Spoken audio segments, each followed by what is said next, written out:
My Rhythm and Choose road trip has taken me to some amazing places across the US. And today I'm on the penultimate leg of my journey. It's the birthplace of jazz, known for its cuisine, and home to the world-famous Mardi Gras. It can only be the grand dame of American cities, New Orleans. I'll be checking out the roots of jazz, learning how to cook up some food Creole style, and I'll be heading up the Mississippi River on an old-fashioned steamboat. But first, let's get to grips with the music and the fine cuisine in this melting pot of a city. I will love you all my heart. I will love you, never stop. Looking for me? Yes, Daniel. Nice to meet you. How are you? Tell us a little bit about the food scene. Well, the food scene right now is great. A lot of chefs have cooked from all over the country and around the world, so they're bringing all those experiences to the plate. The famous dishes here in New Orleans are like gumbo and Creole, but you don't necessarily cook that, do you? What I do is more eclectic, a little bit more. I just take local produce, fish, meat, and just, use my experiences and put dishes together. French Quarter is quite a unique place. It's like a square mile, very, very amazing architecture. Well, it's so much history in the French Quarter, lots of ghosts.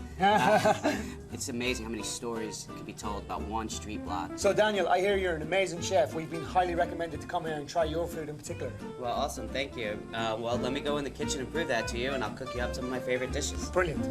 We're gonna start off with our cider braised pork belly. A couple bites, pick it up, shove it in your mouth. That is outstanding. Let's see if the ravioli steps up to that.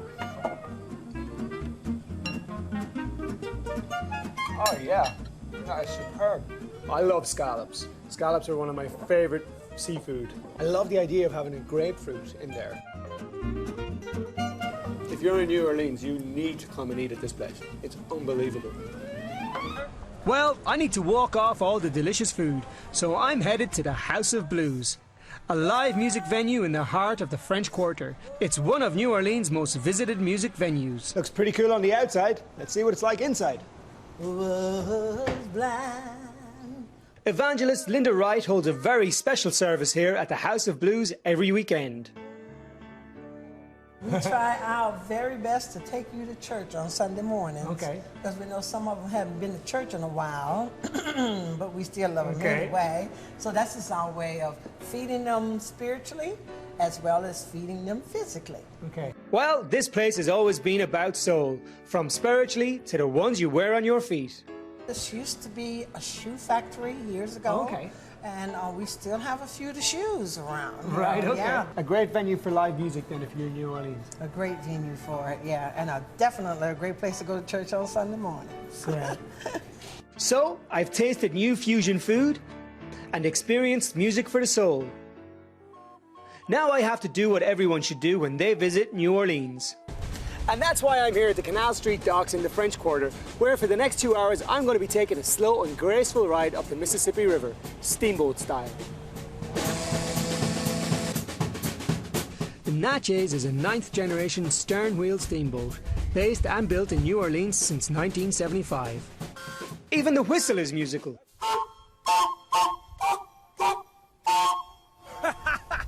What was this boat historically used for? This boat is a replica of the steamboats that ran 100 years ago. Okay. And 100 years ago, steamboats ran carrying cargo and passengers upriver. Okay.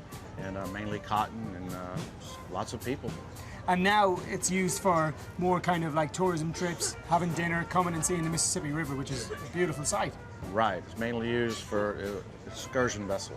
So Don, if you could have 3 words to sum up New Orleans, what would they be? Food, music, steamboats. What better way to while away the afternoon than taking in the sights of the Mississippi River? But back on dry land, my next stop is Arnold's, one of New Orleans' most famous Creole restaurants, dating all the way back to 1918. It also houses the Mardi Gras Museum, home to some of the best and most famous carnival costumes. And even today, it's best known for its quality Creole cooking. So what better place to have a go at cooking a classic Creole shrimp dish? I'm all dressed, got my coat on. Let's get this Creole going. Let's get busy. To make this, you need to fry some onions, celery, and green pepper. Add crushed garlic and spring onions. Not forgetting the shrimps. These are our Louisiana Gulf shrimp. Then add your fish stock and tomato paste. Woo! It's hot in here. And finally, simmer for 5 minutes. Why in particular is Creole attached with New Orleans? Oh, it was founded by the Spanish, the French, heavy influence, and indigenous Indians. Right. And later on, a strong Italian influence. Right, Tommy, I've definitely got to try this bad boy. Let's get in there. We always take it from the pan. It's always that little bit better.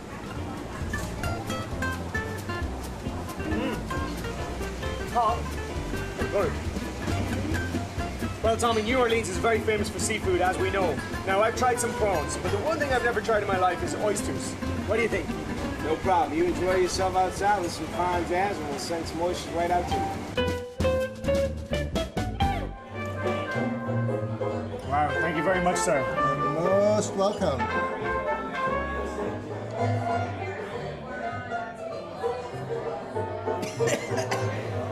It just tastes like a gooey ball of salt. I didn't even taste it, I just swallowed it. Just got it in there and down as fast as possible. Yeah, they're not for me. I think I'll stick with the fish and chips. Well, my trip to New Orleans has been a truly unforgettable one. There's great music, great food, the French Quarter is a truly great place, and most of all, the people are fantastic. Next week, I'll be checking out the birthplace of the blues, sampling some home-cooked southern food, and listening to the oldest rocker in town and an authentic juke joint in Clarksdale, Mississippi.